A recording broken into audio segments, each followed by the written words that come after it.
آذر زمزم۔ کبھی کبھی یہ خواب اتنی روحانی مسرت، قوت اور سکون کا باعث بنتا ہے کہ آنکھ کھلنے پر آدمی چاہتا ہے وہی خواب کا سماں جاری رہے، خواب میں دیکھی سنی کیفیت بیتتی رہے۔ ایسا ہی سیدنا عبدالمطلب کے ساتھ ہوا۔ یہ اس رات کی بات ہے جب وہ معمول سے ہٹ کے کبھی کبھار اپنے گھر کے صحن میں سونے کی بجائے کعبہ کی دیوار کے سائے میں جا سوتے تھے۔ اس رات وہ اپنا بچھونا بچھائے کعبہ کی مشرقی حد میں حجر کی دیوار کے ساتھ حتیم کے فرش پہ سوئے ہوئے تھے۔ خواب کی کیفیت شہد سے بھی میٹھی اور صحرا پہ برستے بادلوں کے پانی سے بھی لطیف تھی۔ خواب میں آواز آئی، برآمد کرو۔ سیدنا پوچھنے لگے، کیا؟ جواب ملا، طیبہ۔ آنکھ کھلی تو لوگوں سے طیبہ کا مطلب پوچھتے پھرنے لگے۔ اتنا تو جانتے تھے کہ یہ پاک اور پوتر چیز کے لیے کہا جاتا ہے، مگر وہ کون سی چیز ہے، پھر کہاں سے اسے برآمد کروں، کیسے؟ خواب تھا بھی ایسا سہانا کہ اگلی رات پھر اپنا بچھونا حتیم میں لے گئے۔ کعبے کی دیوار کے ساتھ سر جوڑ کے کعبے والے کی سہانی اور مقدس سوچ کو سوچتے سوچتے سو گئے۔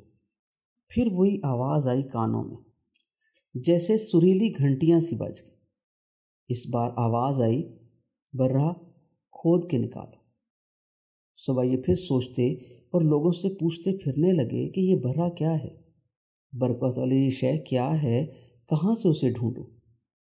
کہیں سے کوئی جواب نہ ملا۔ تیسری رات سیدنا پھر کعبے کی آغوش میں جا سوئے۔ آواز پھر وہی آئی، کہا یہ گیا کہ مظنونہ کو کھودو۔ آنکھ کھلتے ہی سیدنا عبدالمطلب سوچ میں پڑ گئے۔ کہیں زمین میں مدفون خزانہ ہے، مگر کہاں، میں کدھر کھودوں، کیا نکلے گا ادھر سے؟ بستی کے لوگوں سے پوچھا، کہیں آس پاس دفینہ ہے خزانے کا؟ وہ سیدنا کا سوال سن کے مسکرانے لگے۔ وہ کیا کہتے؟ وہ سارے لا علم تھے۔ 500 سال کے لگ بھگ کا زمانہ بیت گیا تھا جب مکے کے پرانے متولیوں میں باہمی لڑائی ہوئی تھی۔ دونوں ہی کعبے کی مقدس تولیت کے نہ حقدار تھے نہ اس کے لیے موزوں۔ ان میں تو ایک جرہم قبیلہ تھا جو سیدنا اسماعیل علیہ السلام کا سسرالی تھا، جو برس ہا برس تک وہاں اپنا اقتدار بنائے بیٹھا ہے۔ پھر یوں ہوا کہ مکہ کے زیری علاقے میں آ بسے مضبوط جسموں کے لوگ قبیلہ خزاع والوں نے جرہمی لوگوں سے مکے کا اقتدار چھین لیا۔ جاتے ہوئے انہوں نے خانہ کعبہ کے اندر چڑھاوے پہ چڑھائے ہوئے حمیر یمن کے 2 سونے کے ہرن اٹھا کے چاہے زمزم میں ڈال دی اور کعبے کے اندر سے نکالی ہوئی نایاب پرانی تلواریں دبا کے کنویں پر چھٹ ڈال دی۔ کہتے ہیں اس خزینے میں انہوں نے خانہ خدا کے ماتھے پہ رکھے خدا کے بھیجے ہوئے مقدس ترین پتھر حجر اسود کو بھی کسی بے حد قیمتی خوشبودار کپڑے میں باندھ کے وہی تلواروں کے بیچ پھنسا دیا، اوپر پتھر رکھ کے مٹی ڈال دی۔ یہ سارا قیمتی سامان چھپ گیا، ساتھ چاہے زمزم بھی بند ہو گئی۔ یہ کام جرہم قبیلے کے عمر بن حرب بن مداد بن عمر جرہمی نے کیا تھا۔ وہ شاعر بھی تھا۔ بعد میں اپنی شاعری میں اس نے کعبہ کی عظمت، کعبے کے جلال، زمزم کے چشمے کی مٹھاس اور حجر اسود کو کپڑے میں باندھ کے چھپانے کا ذکر بھی کیا تھا، لیکن اپنے کسی شعر میں اس نے چھپائے جانے والی جگہ کا راز نہیں بتایا۔ خدا کو جب منظور ہوا، جس کے ہاتھوں منظور ہوا، اسے خواب میں پوری جگہ سمجھا کے حکم دے دیا۔ اس واقعے کو ہوتے ہوتے 5 صدیاں گزر گئیں۔ کوئی 30-40 نسلیں آئیں اور چلی گئیں۔ ہولے ہولے لوگوں کے علم سے زمزم کا کنواں بھی محو ہو گیا تھا۔ سیدنا عبدالمطلب جسے خواب سنا کے تعبیر پوچھتے، وہ منہ میں انگلیاں دے کے سر سے پاؤں تک سوچنے لگتا، پھر آنکھیں نفی میں ہلا دیتا۔ 4تھی رات آ گئی۔ سیدنا عبدالمطلب اپنا بچھونا پھر حتیم کے اندر بچھا کے بیٹھ گئے۔ حتیم اصطلاحاً کعبے کا ہی حصہ ہے، مگر کعبے کے کمرے سے باہر شمال مشرق میں جہاں اس پہ بارش سمے آسمان سے میزاب رحمت برستا ہے، اسی کی دیوار کے نیچے 2 عظیم ہستیوں کی قبریں، ایک تمام عرب کی ماں سیدہ حاجرہ علیہ السلام کی، دوسرے ان کے بیٹے سیدنا اسماعیل علیہ السلام کی۔ بہرحال خدا کا حکم جو اس وقت تھا وہی آج بھی ہے۔ کعبے کا طواف اس حتیم سمیت کرنا ہے جس کے اندر خدا کے چاہنے والی دو ہستیاں آرام فرما رہی۔ ان دونوں قبروں کے بھی گرد گرد ایک دفعہ طواف کے لیے کوئی آئے تو 7 چکر لگانے پڑتے۔ چوتھی رات سیدنا عبد المطلب پھر وہیں بستر بچھائے لیٹے تھے۔ دیر تک ان کی آنکھوں میں نیند نہ آئی۔ وہ پریشان ہو گئے۔ اگر خواب نہ آیا تو وہ خط جو خواب کی صورت قسطوں میں مل رہا ہے اس کی آج کی قسط رہ جائے گی۔ انہیں یہ علم نہیں تھا کہ اس رات پورا خواب پوری تفصیل کے ساتھ بیان کر دیا جائے گا۔ ایسا ہی ہوا۔ سیدنا سو گئے، آواز آئی آذر زمزم، زمزم کھودو۔ انہوں نے پوچھا وما زمزم، زمزم کیا ہے؟ جواب آیا سنو، زمزم وہ ہے کہ اس کا پانی کبھی ختم نہیں ہوگا، نہ اس کی مذمت کی جائے گی۔ حاجیوں کے چاہنے کے مطابق وہ سیراب کرے گا۔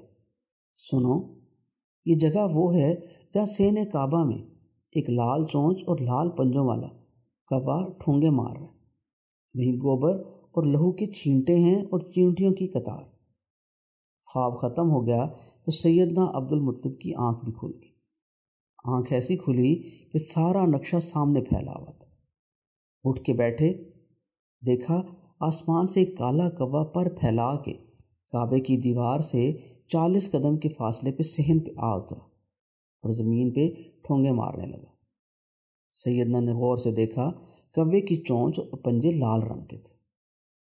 سیدنا کے سامنے جاگتے دیکھا ہوا خواب دکھایا جانے لگا۔ سیدنا وہ جگہ پہچانتے تھے، روز وہاں سے گزرتے تھے۔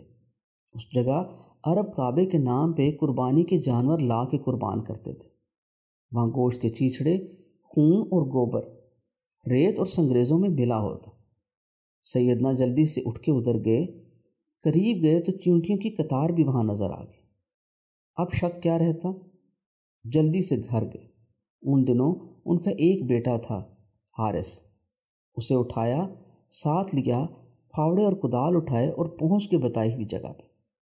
دن چڑھا ہوا تھا، لوگ اکٹھے ہو گئے۔ یہ کعبے کا سردار پھاوڑا اور کدال لے کر صحن کعبہ میں کیا توڑنے کھودنے آ گئے؟ لوگ پوچھنے لگے۔ سیدنا نے بتایا یہاں ایک کنواں ہے، اسے برآمد کرنا ہے، آؤ میرا ہاتھ بٹاؤ۔ وہ ہنسنے لگے۔ نسل در نسل سے وہ وہاں رہ رہے تھے۔ 40 نسلوں سے کسی کے علم میں نہ تھا کہ یہاں زمزم ہوتا تھا۔ وہ سب سیدنا کو منع کرنے لگے، نہ کرو ایسا۔ لوگوں کے خیال میں صحن کے اس حصے کی توقیر اس لیے بھی زیادہ تھی کہ اس جگہ 2 بت نصب تھے جنہیں وہ پوجتے تھے، ایک عورت کا، دوسرا مرد کا۔ عورت تھی نائلہ اور مرد تھا اصاف۔ روایت تھی کہ ان دونوں نے کعبہ کے صحن میں گستاخی کی تھی، بدکاری کی تھی۔ خدا نے انہیں پتھر کا بنا دی۔ وہ انسانوں کے درجے سے اتر کے پتھر ہو گئے۔ ہونا تو یہ چاہیے تھا لوگ انہیں پتھر مارتے، وہ الٹا دور تھا۔ ان دنوں شاید بت ہونا انسان سے بڑی شے سمجھی جاتی تھی۔ وہ اسے شاید ان پہ خدا کا انعام سمجھ کے انہیں پوجنے لگے، بلکہ چڑھاوے کے جانور وہی ان کے پیروں میں لا لا کر قربان کرنے کی رسم ڈال لی۔ جدھر پاک اور برکت والے پانی کے چشمے کی تلاش میں زمین پہ پھاوڑا اور کدال چل رہے تھے، وہیں ناپاک نائلہ اور اصاف بتوں کی بنیادیں ہل رہی تھیں۔ قریش کے لوگ اپنے بتوں کے ہیولے ڈگمگاتے دیکھ کے لڑنے مرنے پہ اترے۔ سیدنا عبد المطلب کہتے میں تم سب کے لیے کنواں برآمد کر رہا ہوں، میری مدد کرو۔ مدد نہیں کرنی تو منع کیوں کر رہے؟ وہ کہیں بس ہٹ جاؤ۔ سیدنا نے پھاوڑا اپنے بیٹے حارث کو دیا کہ اب جو میرے پاس آ کر میرا ہاتھ روکے تم اس کا سر توڑ دینا، میں اکیلا ہی یہ کنواں برآمد کر کے رہوں گا۔ آخر وہ اس قوم کے سردار تھے، جلال میں آ گئے۔ سیدنا زمین کھودتے رہے، لوگ شور مچاتے رہے۔ اچانک سیدنا کی کدال ٹن سے کسی دھاتی چیز سے ٹکرائی۔ سارے ہجوم نے ایک ساتھ سر ہلا کے سیدنا کی طرف دیکھا۔ لوگوں کی باتیں رک گئیں۔ 1-2 ساتھ عجیب طرح کی خاموشی میں گزرے۔ سیدنا نے وہیں زمین کے اندر کدال گھما کے مٹی، ریت اور پتھر باہر نکالے تو ساتھ گیلی گیلی ریت بھی باہر آ گئی۔ لوگوں کی چپ گہری اور پرسرار ہو گئی۔ سیدنا نے گڑھے میں ہاتھ ڈال دیا۔ اب جو ہاتھ باہر نکلا تو اس میں ریت اور مٹی میں دبی ہوئی قدیم کلئی تلوار نکل آئی۔ سیدنا نے تلوار نکال کے چاروں طرف لہرائی۔ تلوار نیام کے بغیر تھی۔ 500 سال مٹی ریت میں دب کے اسے دیکھتے ہی پتہ چل جاتا تھا کہ یہ بنی کلیلہ کی بنی ہوئی نایاب کلئی تلوار ہے۔ سیدنا نے وہ تلوار اپنے بیٹے حارث کی طرف کی۔ انہوں نے پھاوڑا چھوڑ کے تلوار پکڑ لی۔ سیدنا پھر جھکے، مٹی میں ہاتھ مارے، ایک اور کلئی تلوار نکلے۔ اسے گڑھے کے کنارے پہ رکھا تو اندر سے سونے کے 2 ہرن نکلے۔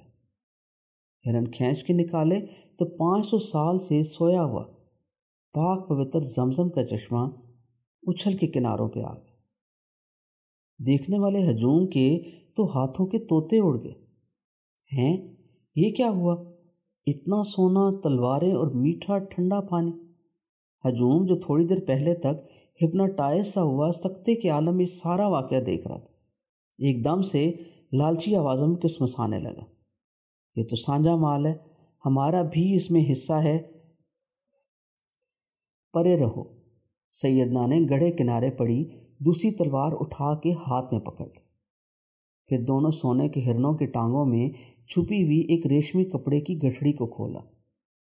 اس کے اندر حجر اسود تھا۔ سیدنا عبد المطلب کو اس سمجھنے میں بالکل دیر نہ لگی کہ کعبے کے کس کونے پہ اس کی جگہ ہے، جہاں سے یہ اتارا گیا تھا۔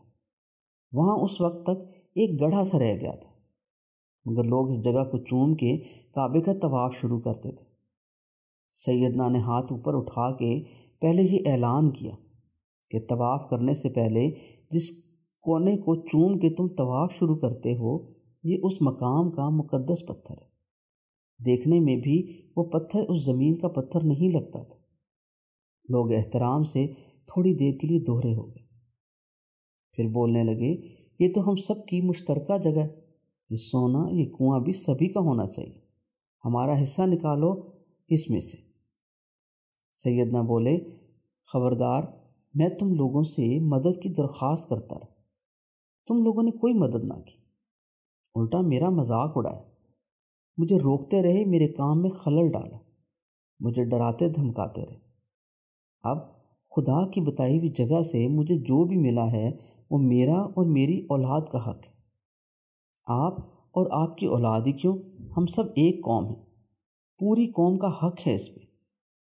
اب قوم یاد آ گئی، جب میں کہتا رہا اس وقت مدد کیوں نہ کی۔ چلو ہم سے بھول ہوگی، آپ بھولے رہو نا جی، یہ تو فیصلہ ہوگا، کون کرے گا؟ چلو کعبے کے پرہوت کے پاس۔ پرہوت کون سا دور تھا، اس ہجوم میں آیا کھڑا تھا، ہاتھ جوڑ کے عاجزی سے بولا، میں کوئی فیصلہ دینے سے قاصر ہوں۔ اسے شاید سیدنا عبد المطلب کی سچائی اور باقی قریش کے جتھے کی ناراضگی کے نتائج کا احساس تھا۔